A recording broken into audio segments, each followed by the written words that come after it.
Fifth house आपकी education का होता है। तो राहु का प्रभाव क्या करता है ना, ये एजुकेशन में परेशानियां देता है। राहु अगर पंचम में है तो ऐसे व्यक्ति की जो शिक्षा है वो आसानी से इजीली नहीं हो पाती, उसमें बहुत परेशानी आती है, ट्रबल्स आती है, ब्रेक आता है। अब किसी किसी केस में आपको ब्रेक मिलेगा, नहीं मिलेगा, क्योंकि चार्ट में डिपेंड करेगा ना वहां पर बहुत सारी चीजों पर। तो वो चीज है, लेकिन क्या है कि ब्रेक आ जाता है, या ये इस तरीके से आता है। अब इसका मतलब ये नहीं कि शिक्षा ही रुक जाएगी। अब बहुत केसेस में क्या होगा, मान लो राहु पंचम में बिठा दिया, पंचमेश को अष्टम में बिठा दो, उस कुंडली में गुरु भी पीड़ित कर दो, बुध भी पीड़ित कर दो। अगर ऐसा कुछ बन गया कॉम्बिनेशन तो क्या होगा, पढ़ाई छूट भी जाती है। लेकिन वहां केवल राहु पंचम में होने से पढ़ाई नहीं छूटी, राहु पंचम में होना एक मेन पॉइंट हो गया, उसके साथ साथ फिफ्थ लॉर्ड को भी देखा हमने, बुध और गुरु को भी देख लिया। ठीक है, तो वहां से हमने प्रेडिक्ट कर सकते हैं। लेकिन राहु अगर पंचम में है तो ये ब्रेक देता है, बहुत लंबा पढ़ाता है। ऐसा नहीं कि बहुत लंबा पढ़ते हैं ये व्यक्ति, पढ़ते रहते हैं जीवन में, लेकिन कैसे, ब्रेक के साथ। मान लीजिए उनका क्या हुआ कि ट्वेल्थ हाउस में, मतलब इसमें मान लो ट्वेल्थ के एग्जाम है। तो पहली बात तो क्या होता है ना कि राहु फिफ्थ हाउस वाला व्यक्ति मैक्सिमम केस में आपको ये मिलेगा कि ये व्यक्ति ना एग्जाम से कुछ दिन पहले बीमार पड़ जाते हैं।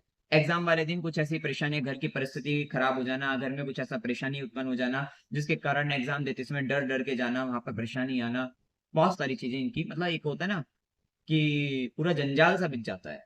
ठीक है, दिक्कतें आती है। तो कुछ ऐसा स्थिति वहां पर मिलती है। अब मान लो राहु मतलब यहाँ पे इन्होंने ट्वेल्थ के एग्जाम दे दिए।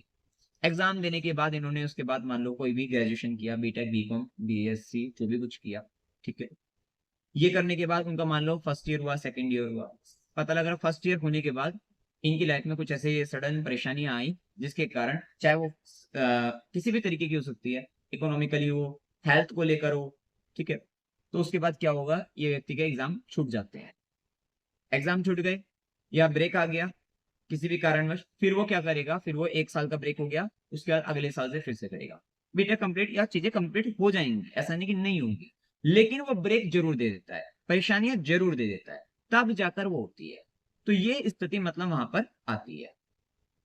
इवन इस व्यक्ति के साथ होता क्या है कि एजुकेशन को लेकर चीटिंग भी होती है, धोखा भी होता है। धोखा मतलब किसी भी तरीके से हो सकता है। कितनी बार क्या होता है ना कि हमें कोई मिस गाइड कर देता है, गलत इन्फॉर्मेशन दे देता है। कितनी बार क्या होता है, मान लो एग्जाम आपका है और आपने किसी दूसरे व्यक्ति से पूछ लिया था कि किस कौन से सब्जेक्ट का एग्जाम है, और आप उस सब्जेक्ट को पढ़कर चले गए और आपका गलत हो गया वहां पर।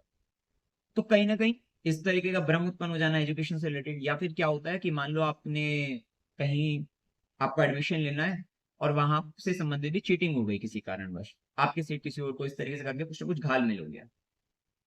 तो ये जो चीजें होती है ना, ये राहु फिफ्थ हाउस वाले के केस में इनके साथ हो जाती है।